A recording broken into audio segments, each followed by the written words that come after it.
Thank you, Tom. Hey, everybody, how are you? Can y'all hear me? Hear you great. Awesome. Okay. So welcome to my session on badging. I know we had a few badging sessions today. My name is Alicia. I am one of the advisors here in the James Center at Appalachian State Wright College of Education. Our badging process in this unit was designed to support our advising for pre-service teacher educators to get prepared for their Praxis core exams. We were looking to find ways to improve student pass rates on the 3 teacher licensure tests and increase the number of students who get admitted to the college earlier so they don't have to worry about this at the last minute. We've had a lot of students like coming up to their field work experience trying to get these tests done, and they're not doing so well. So I hope that you all find this enjoyable, and we'll get started.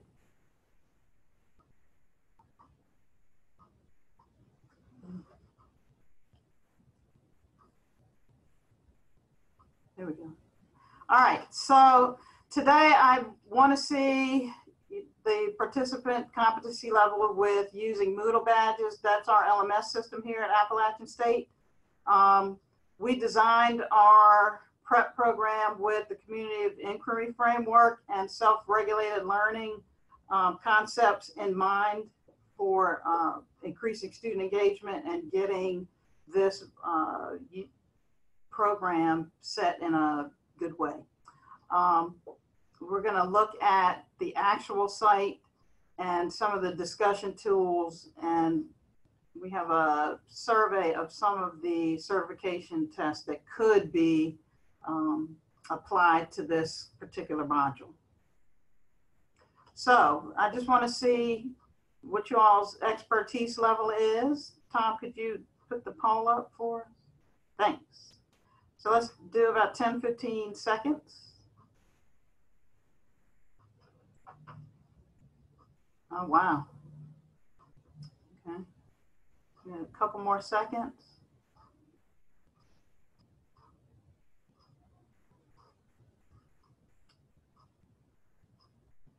All right. Excellent. So most of you all do not have experience. 6 of you have 0 experience with badging in Moodle, and 1 has some experience. So if you could use your chat during this session to ask questions. We're not going to show you here how to do a badge or how to create a badging lesson here. We're just going through the example that we've used to get students prepared for this test that they take.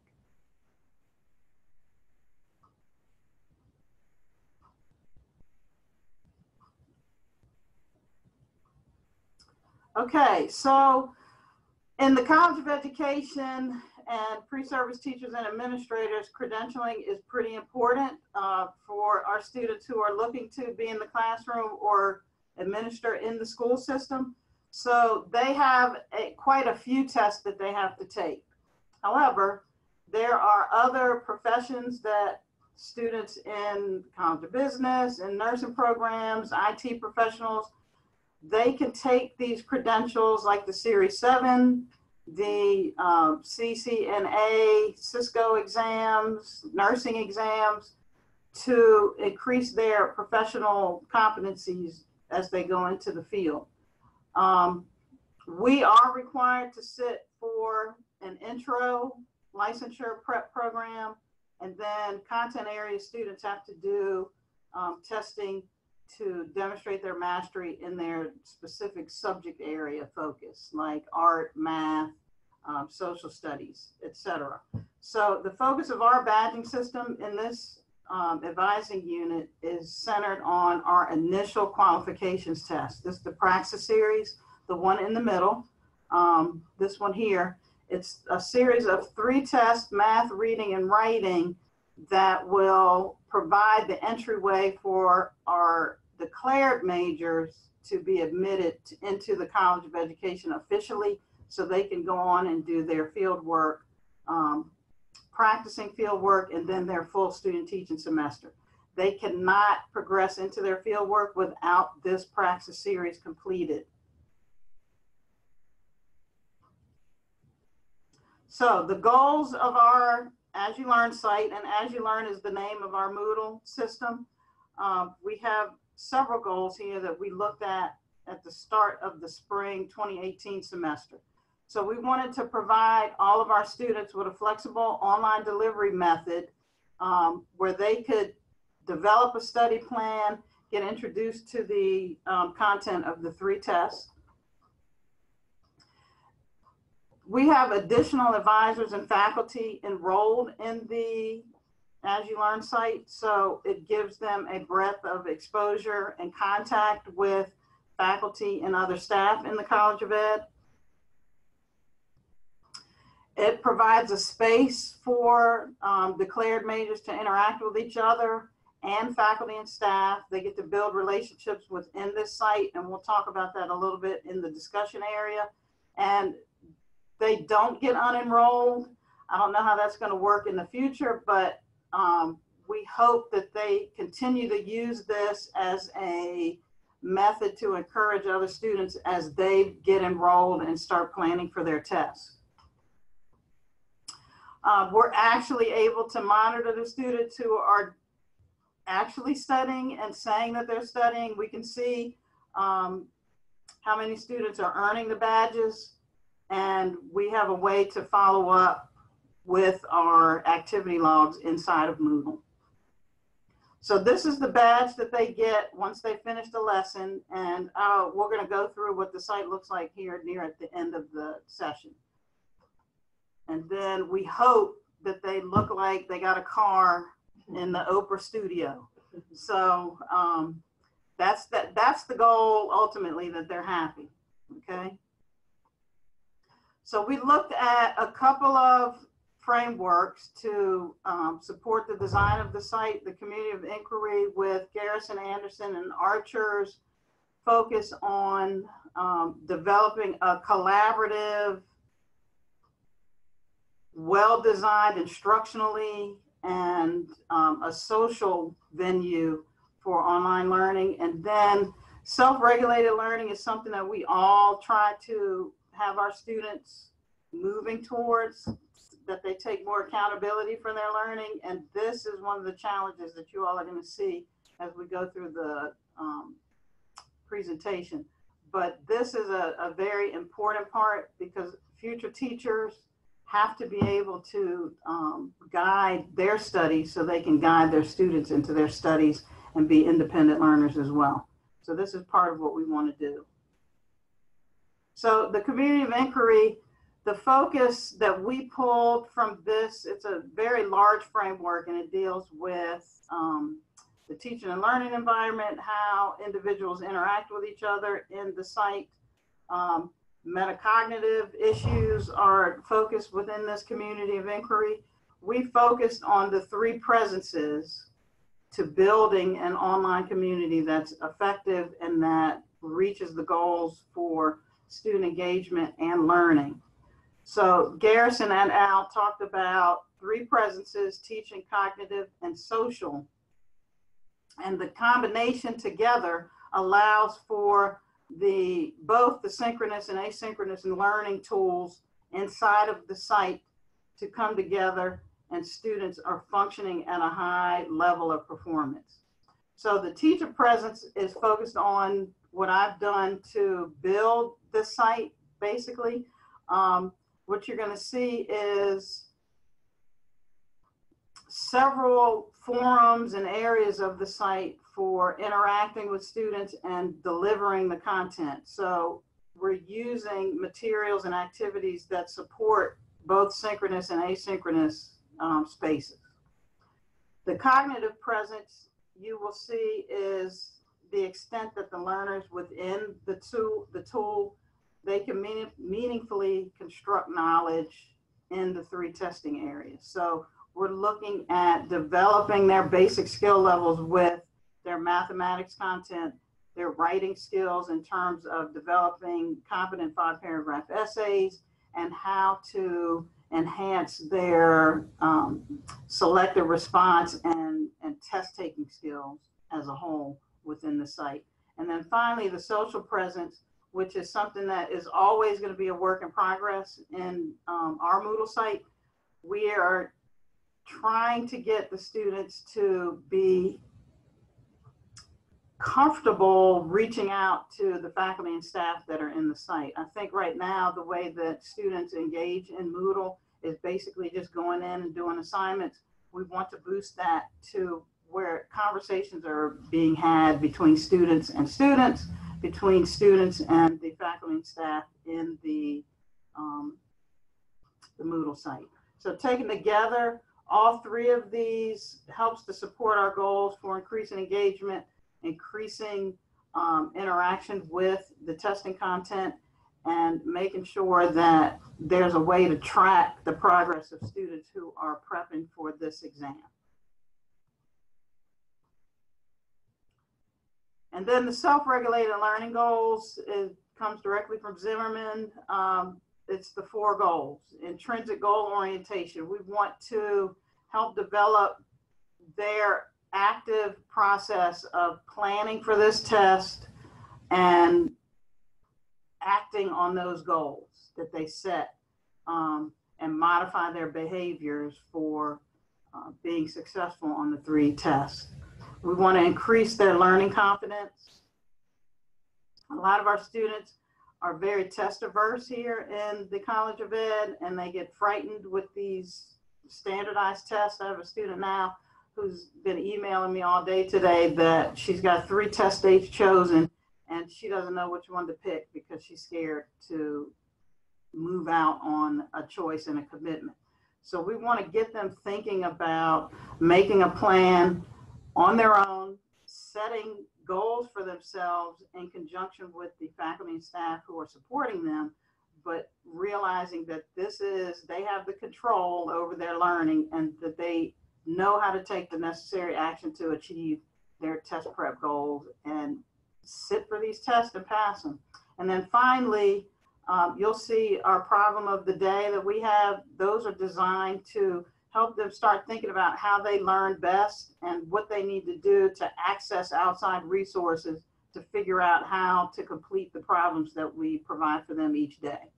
And all of those, we hope they can transfer these skills into their classroom, into their field work, and ultimately with their students that they're going to teach to become better self-regulated learners and build and develop self-regulated learners in their classes.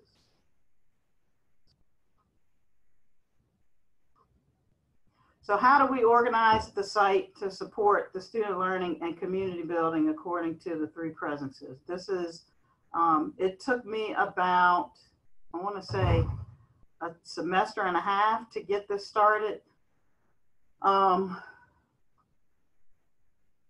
We had to get faculty feedback on what they felt was important, how we could tailor this and process this site for use for all the advisors to use when they're sitting down with students in their advising session.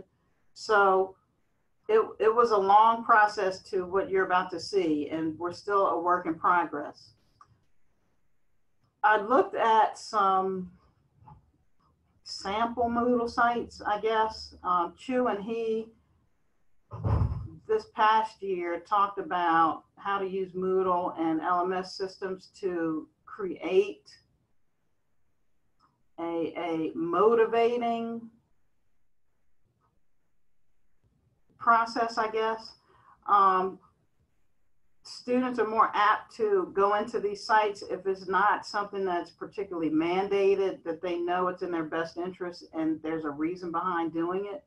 And we wanted to make sure that it was voluntary for them, and let them see how they can immerse in this content in a fun way using the badges to springboard their active engagement up until the time they actually sit for the test. And most students will get into this site we're hoping at 30 semester hours when they declare.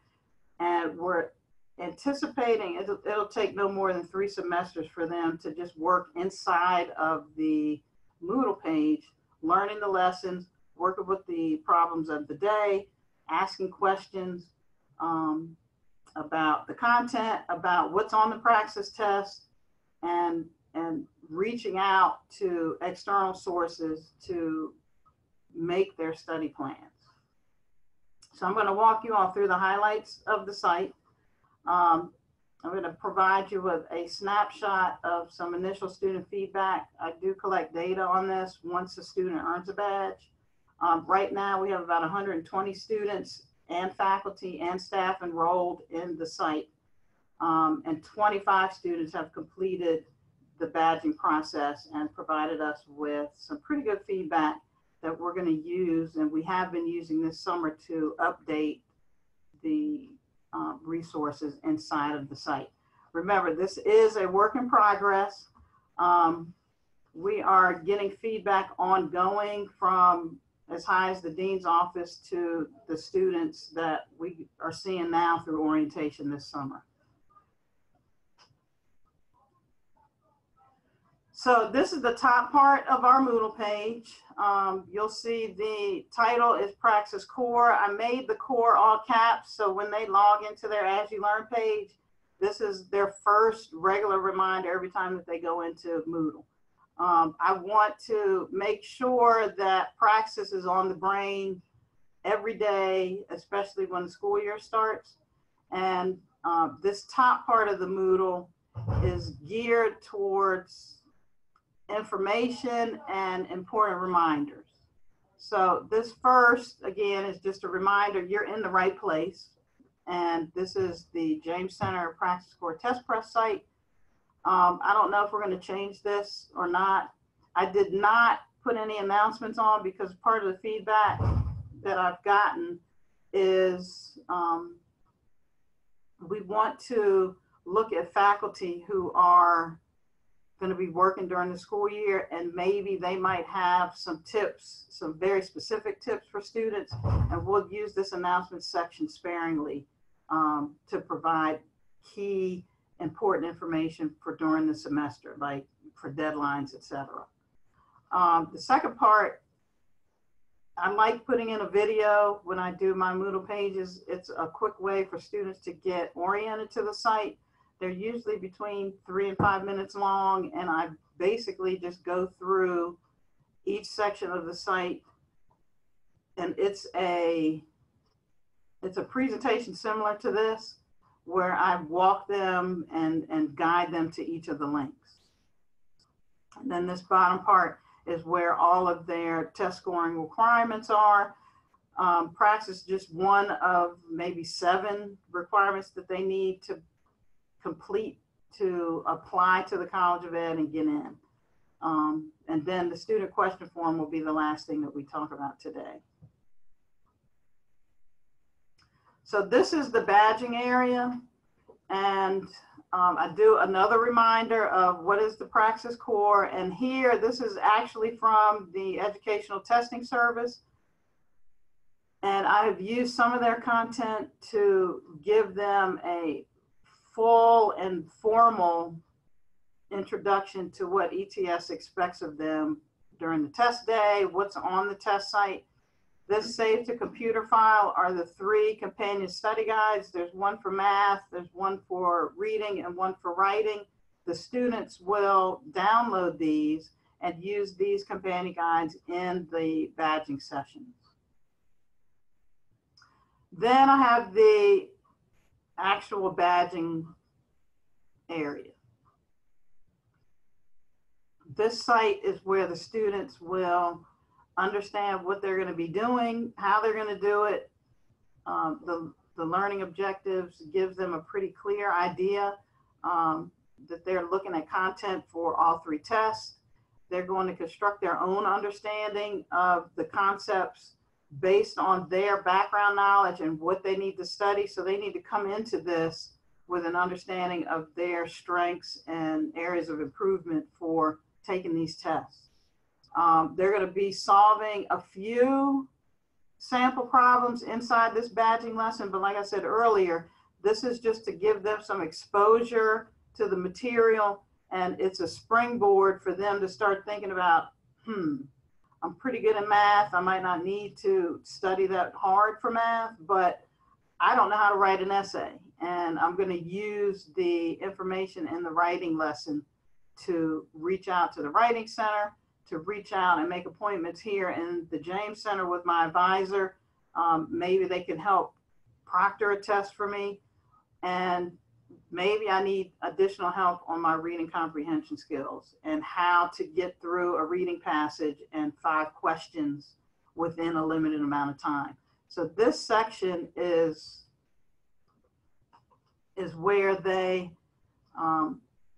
reach their first goal, which is the badge, and they get to understand how to move forward from here. So we're hoping that the badge is the intro and not the outcome per se for this site. We don't want them to stop using this site once they get the badge. And then finally, once these 3 get checked off, it's configured in a way that once they're checked, the badge automatically goes to their Moodle profile.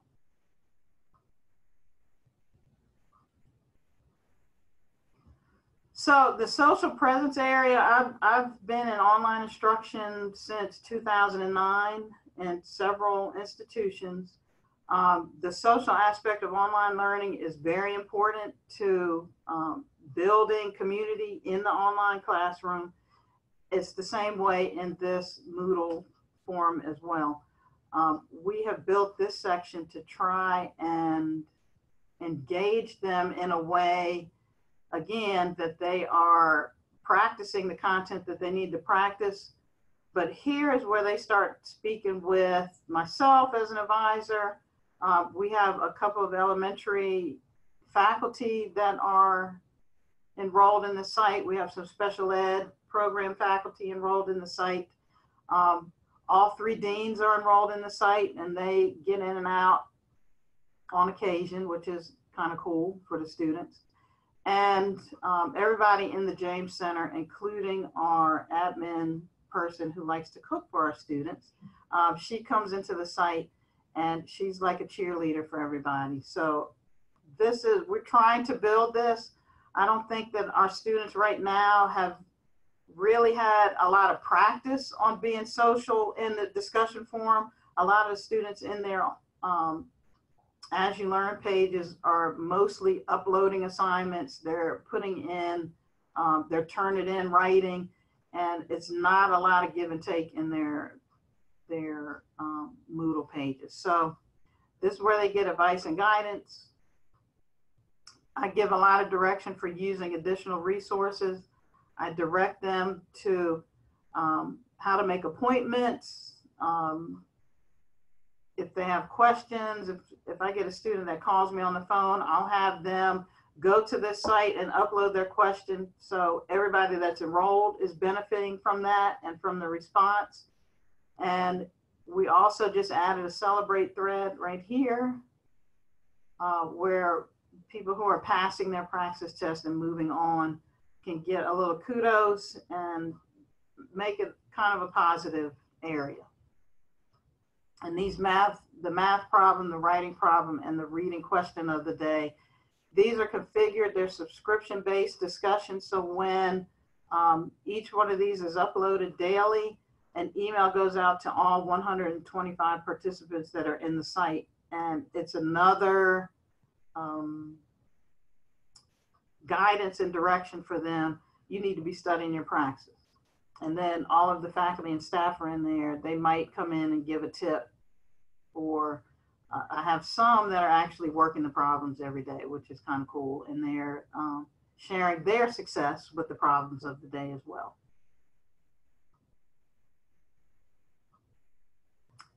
And then this is the bottom of the page. And this is the additional study material. Appalachian has a plethora of resources for students that is not necessarily accessed the way that it should be. And here is where I encourage in the discussion for students to go to this section in particular, once they've earned the badge, to get additional support outside of the James Center, outside of the College of Ed building. So this Praxis Test Taking Strategies Guide, this is a guide that I will direct students to who have test anxiety, who don't like to take tests, and who are not good test takers generally. This guide is how to beat the Praxis test, basically. It's about 70 pages. And I use this actively in my advising sessions with students who specifically say, you know, I'm good with reading, writing, and math, but when I get into a testing situation, I freeze up. That's what this test taking guide is for. So I would highly recommend, if anybody is working towards a test prep site, to find something in your discipline area that helps them to beat the test, because you're going to have students who are good with the content, but they literally freeze up when they get in a testing situation. This math praxis self-assessment is straight from ETS study materials. This was part of one of the companion study guides that I showed you all at the top of the page. It's a 6-page document that goes through number theory, algebra, geometry, and statistics. I pull the data every summer for our testing results and our pass rates. And right now, our College of Ed students have a very difficult time with geometry first and algebra second. They're pretty good with statistics and number sense, which I wasn't too surprised with, but I was surprised with the algebra. So this 6-page self-assessment literally is a line-by-line review of all the content on the math praxis. The students can go through each line and answer a yes or no, and I will use this in a 1-hour advising session with the students so we can look at a plan for them to pass this math test.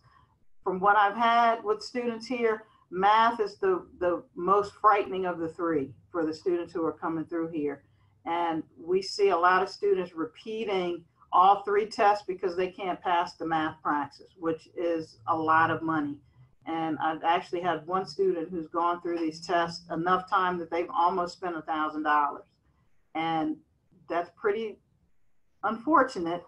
And we're gonna have to look at some other options for these students who can't get past this. But this document is shoring up to be a resource that is helping students get through this math praxis test. So I'm pretty excited about that.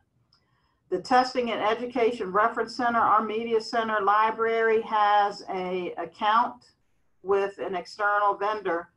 Our students can register with this center and access free, full praxis exams in all 3 content areas. This resource is important. Students have to be able to see a full test and be able to practice a test in real time. This is where I will have them actually do a full test and time themselves. And I'll show them resources for online stopwatches. They can meet with me by phone. I can proctor them and be their timekeeper. This is just a way for them to get additional exposure to the full breadth of all 3 tests. And usually they'll do the 3 at once they've registered for this. We'll do a series of 3 rather than a series of 1 or 2. We have tutors on campus. The math tutor, the writing center, both of these have regular hours on campus. The students are hesitant sometimes to seek assistance here. So this is my push to get them talking to people face to face on campus. The good thing that our writing center has is that they use Zoom, so we can address some of our distance education student needs with writing support. The students just need to come in with a fully developed sample essay. That way the writing coach can walk through the ETS rubric and look at some of the feedback so the students can begin to tailor their study and practice with the 5-paragraph essay that they have to use. The biggest piece for the writing test also is the multiple choice. They also get support on how to proofread, how to look at language and grammar mechanics when they get that writing coaching. That's a large portion of the writing exam, and that's the selective response portion of the writing practice. We have some YouTube videos, and I have found with my advisees in particular that they respond well to YouTube professors, YouTube stars that are delivering this content. So I'll have a student who's poor in geometry. They will go through YouTube and they will recommend to me videos of cool professors who are working on a whiteboard and doing like a 5-minute tutorial on congruent angles, for example. Hopefully, I'm trying to get them to share these videos in the discussion area. Again, this is where we're working to build that collegiality in the discussion area, but I'm getting a lot of resources here for YouTube resources, which is something that I think can help the math students in particular overcome, so they can see what and how to do these math problems. The writing support material, again, is just additional how to beat the writing test. And then sometimes they forget how to register for the Praxis Core, even if they've done it before, which is kind of strange. This is literally how to go to the ETS website, how to set up an account on the website. I will walk through this with my students in the advising session. This is something that we all do in the center. This is just a reminder for them. So I'm hoping that this is part of their building their self-regulated learning skills, but it takes a lot of pushing and prodding to get them to access this material. So that's basically our Praxis As You Learn site. Is there any questions on any of the information from any of the sections? And you can unmute if you want, or use the chat.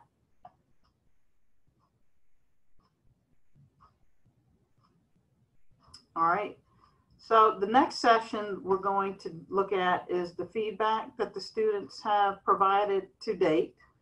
Like I said, we had 25 students who have gone through the badging process, and a couple of faculty have gone through as well.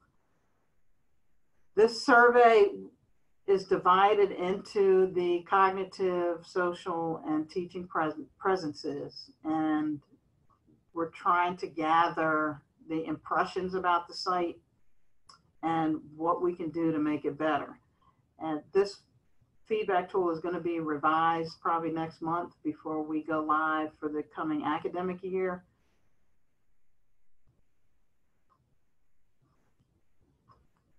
So here are the first 4 questions that they answer.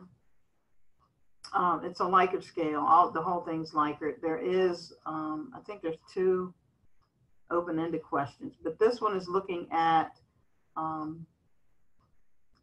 they have to analyze what their skill is before they start the badging site and after they finish the badging. So you'll see that they have to assess their level of skill and knowledge in the content areas before they start it, and then at the end. I was happy to see that we got all good and very good and excellent here. I was a little nervous about the badging at first to make sure that I hit what the student needed in terms of prepping for these 3 tests. So I think that we did a good job with this in developing the video lessons for this.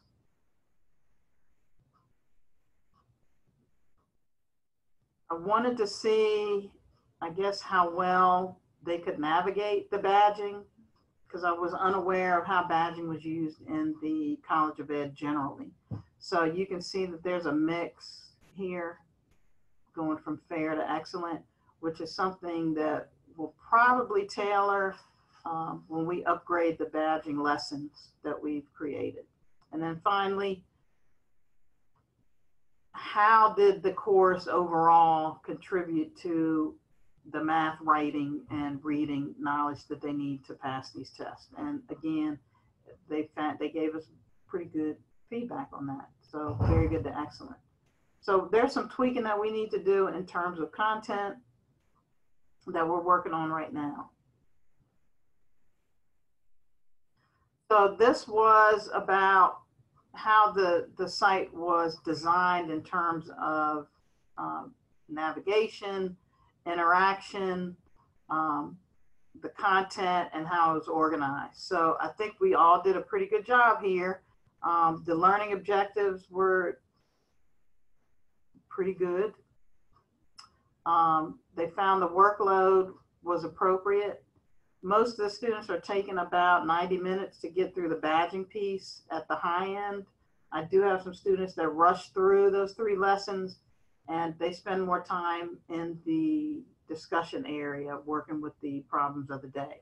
So I do have some fast badge earners, I guess, just to get through it. I'm not sure. That might be one of the questions that I ask in the future iteration of this survey. The course is organized to allow all students to participate fully.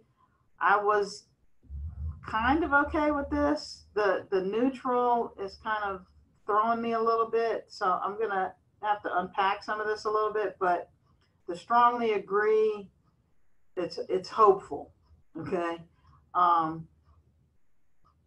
And then the course content was organized and well planned. Again, you see it's okay, but I want to delve a little deeper with the students who have completed this site to get some more specific feedback on how the organization worked for them. And this was the open-ended question, the aspects of the course that were most useful and or valuable. They liked the practice questions. This was interesting that the reading section was the most interesting in how the questions were stated and how feedback on each answer was given. So in our lessons for each of the badge sections, the students go through a series of multiple choice questions. There's some YouTube videos. There's some actual practice test multiple choice answers that they have to run through, and they can check their work as they go along. So this was hopeful for me that we are providing what the students need for reading. And that's the most ambiguous one in terms of capturing how to prepare students the best, because it's so broad, from getting the main idea to drawing inferences and everything in between. They also have some random research questions that they have to answer. So this section seems pretty good for the students. I was happy to see that.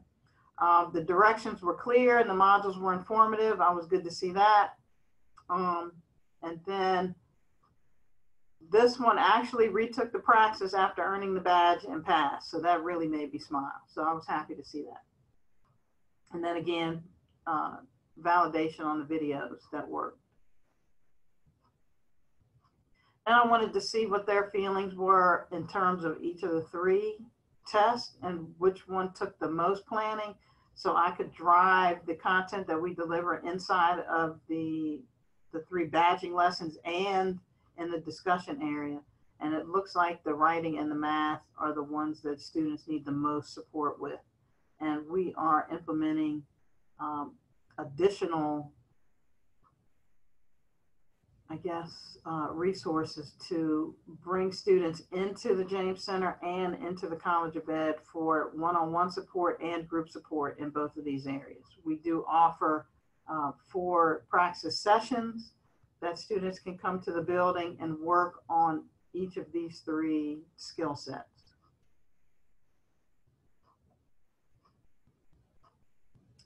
So improvements, which we've already started to make on the site.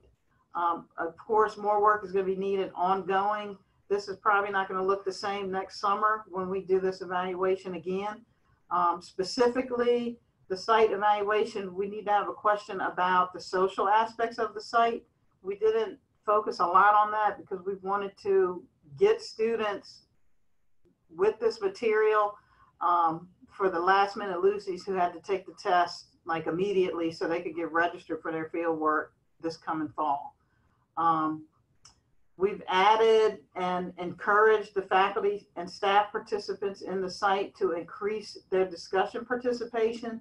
I send out personal emails to all of the faculty and staff and the dean's office that are enrolled and kind of give little nudges to don't be afraid to send messages in the site. The students need to see that. Our problem of the day practice, we are implementing that at a higher level in the student discussion area. Again, these problems of the day ensure immediate contact with the students because they're all subscribed by email to get anything that is posted in the discussion area. The activity right now is not at a high level, so they are getting the problems first and foremost. And I've talked to a few students that have not earned the badge yet, and they are working the problem. So I'm hopeful that once we start the school year, this problem of the day is going to be something that we get a lot of feedback on. And we'll add a question in the evaluation, the new evaluation related to this problem of the day.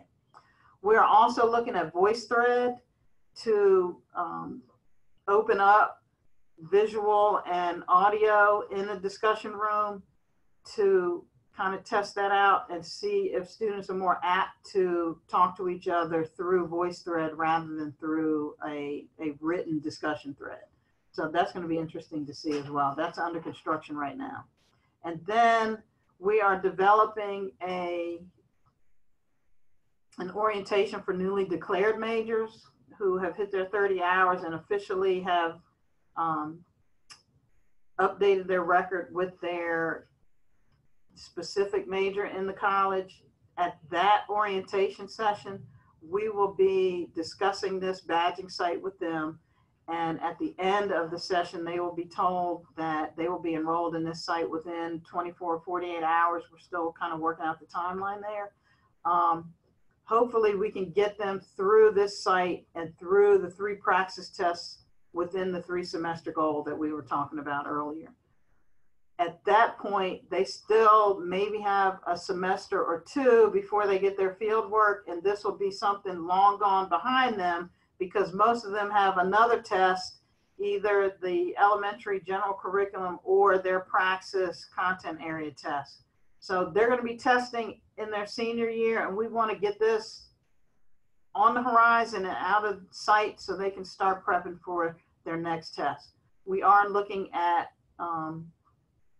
another badging site for the elementary education majors who have to do a significant content and costly state test for them to get their license. And they take that at the summer before their student teaching or the break before their student teaching semester.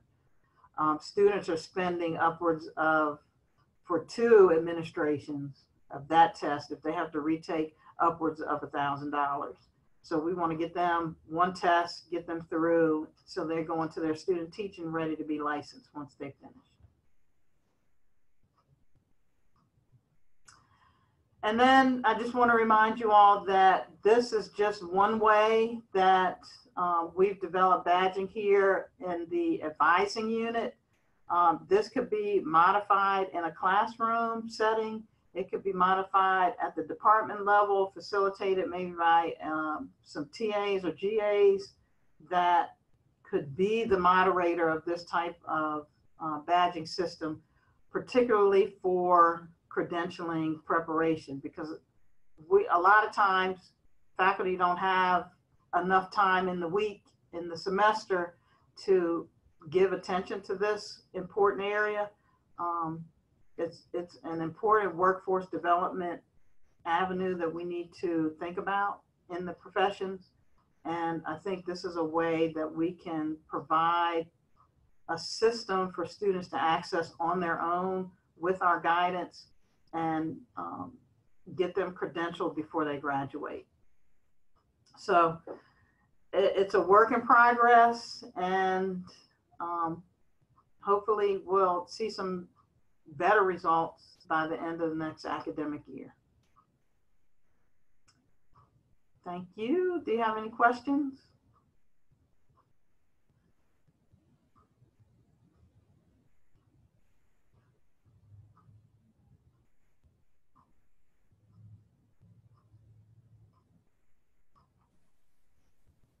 Alicia, good job. Do you have any data on pass rates before you went with the badging and online course versus pass rates after? Right. Well, right now, our math and writing pass rates are between 55 and 60%. Our reading pass rates is at the upper end of 60%, like 67.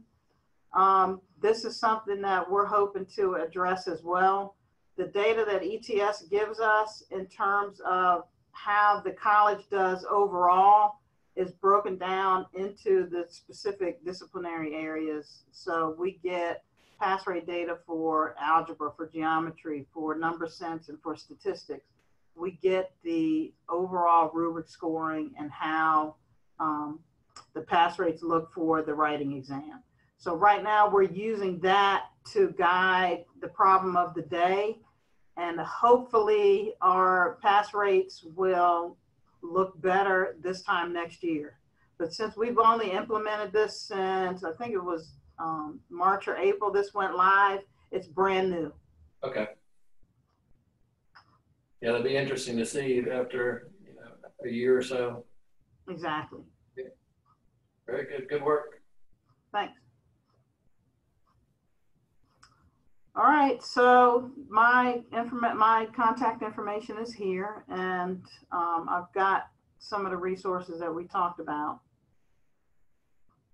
Once this goes up for everybody, if you have any suggestions, if you all are going to be thinking about badging, if you have best practices, please get in touch with me.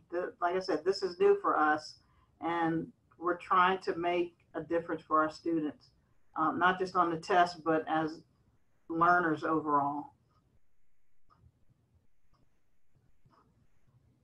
Thanks, Bronwyn. So I guess that's it. I appreciate it. And this will be up, I guess, Tom, this will be posted with the rest of the presentations, correct?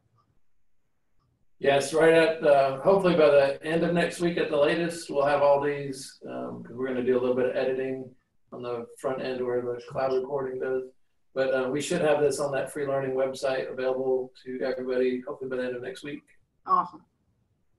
I appreciate y'all coming.